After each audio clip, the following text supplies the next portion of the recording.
मोदी ईंधन की कीमतों को कम करने को लेकर लोगों को गुमराह कर रहे हैं। ममता। पश्चिम बंगाल की मुख्यमंत्री ममता बनर्जी ने बुधवार को प्रधानमंत्री नरेंद्र मोदी पर आरोप लगाते हुए कहा कि मोदी ईंधन की कीमतों को कम करने का बोझ राज्यों पर डालकर लोगों को गुमराह कर रहे हैं। तुम गुजरात को कितना रुपया दिया? हमारा कोई एतराज नहीं है, दे दो जितना भी मर्जी। यूपी को कितना दिया? महाराष्ट्र को कितना दिया? बंगाल को कितना दिया? जो ऑपोजिशन स्टेट है उसको अब रुपया देते नहीं, लेते हैं। और इसका बाद हम आ भी करते हैं तो हो जाता है चर्चा। आप कोतल भी करते हैं तो नहीं होता है बदनाम।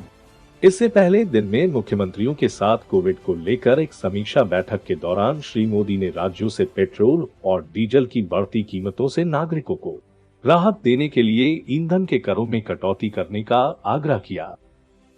इसी संदर्भ में प्रधानमंत्री ने गुजरात और उत्तर प्रदेश जैसे भाजपा शासित राज्यों की वैट कम करने के लिए प्रशंसा की और महाराष्ट्र, पश्चिम बंगाल, तेलंगाना, आंध्र प्रदेश, तमिलनाडु, झारखंड और केरल जैसे राज्यों में ईंधन की ऊंची कीमतों को लेकर विपक्षी सरकारों पर निशाना साधा। सुश्री बनर्जी ने प्रधानमंत्री पर पलटवार करते हुए कहा, आपने देश के लोगों से जो कहा है वह पूरी तरह से एक तरफा और भ्रामक है, यह गलत है। उन्होंने कहा कि उनकी सरकार ने ईंधन पर लगने वाले कर पर 1 रुपए प्रति लीटर कमी की है। सरकार इसको लेकर 1500 करोड़ रुपए वहन किए हैं।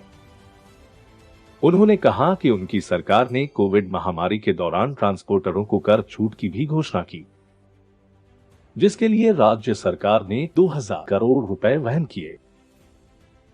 उन्होंने कहा कि हमने 3500 करोड़ रुपए की रियायत दी है। जैसे पेट्रोल डीजल की कीमतों का एक विषय हम सबके सामने है। देशवासियों पर पेट्रोल डीजल की बढ़ती कीमत का बोझ कम करने के लिए केंद्र सरकार ने एक्साइज ड्यूटी में कमी की थी। पिछले नवंबर महीने में कम की थी।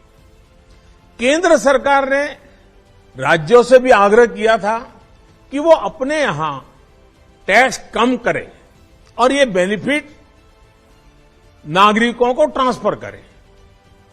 इसके बाद कुछ राज्यों ने तो भारत सरकार की इस भावना के अनुरूप यहां टैक्स कम कर दिया, लेकिन कुछ राज्यों द्वारा अपने राज्य के लोगों को इसका कोई लाभ नहीं दिया गया।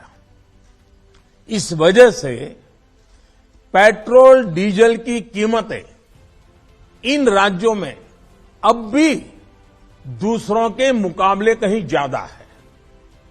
ये एक तरह से इन राज्यों के लोगों के साथ अन्याय तो है ही, साथ ही पड़ोसी राज्यों को भी नुकसान पहुंचाता है।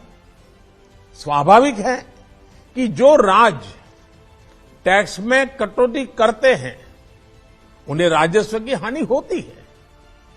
जैसे अगर कर्नाटका ने टैक्स में कटौती नहीं की होती तो उसे इन 6 महीनों में 5000 करोड़ रुपए से ज्यादा का राजस्व मिलता। गुजरात ने भी टैक्स कम नहीं किया होता तो उसे भी 3,500-4 हजार करोड़ रुपए से ज्यादा का राजस्व और मिलता। लेकिन ऐसे कुछ राज्यों ने अपने नागरिकों की भलाई के लिए, अपने नागरिकों को तकलीफ न हो इसलिए अपने वेट में, टैक्स में कमी की पॉजिटिव कदम उठाए। वहीं गुजरात और कर्नाटक के पड़ोसी राज्यों ने टैक्स में कमी न करके इन 6 महीनों में 3,500 करोड़ रुपए से लेकर के 5-5.5 हजार करोड़ रुपए तक अतिरिक्त राजस्व कमा लिया। जैसा हम जानते हैं कि पिछले साल नवंबर महीने में वैट कम करने की बात की थी, सबको मैंने प्रार्थना की थी, लेकिन कई राज्य, मैं यहां किसी की आलोचना नहीं कर रहा हूं, मैं सिर्फ आपसे प्रार्थना कर रहा हूं, आपके राज्य के नागरिकों की भलाई के लिए प्रार्थना कर रहा हूं। अब जैसे उस समय 6 महीने पहले कुछ राज्यों ने बात को माना, कुछ राज्यों ने नहीं माना। अब कई राज्य जैसे महाराष्ट्र, पश्चिम बंगाल, तेलंगाना, आंध्र प्रदेश, तमिलनाडु, केरला, झारखंड, किसी न किसी कारण से उन्होंने इस बात को नहीं माना और उनके राज्य को, नागरिकों को बोझ कंटिन्यू रहा। मैं इस बात में नहीं जाऊंगा कि इस दौरान इन राज्यों ने कितना रेवेन्यू कमाया, लेकिन अब आपसे मेरी प्रार्थना है कि देश हित में आप पिछले नवंबर में जो करना था, 6 महीने डिले हो चुका है, अब भी आप अपने राज्य के नागरिकों को वैट कम करके इसका बेनिफिट पहुंचाइए।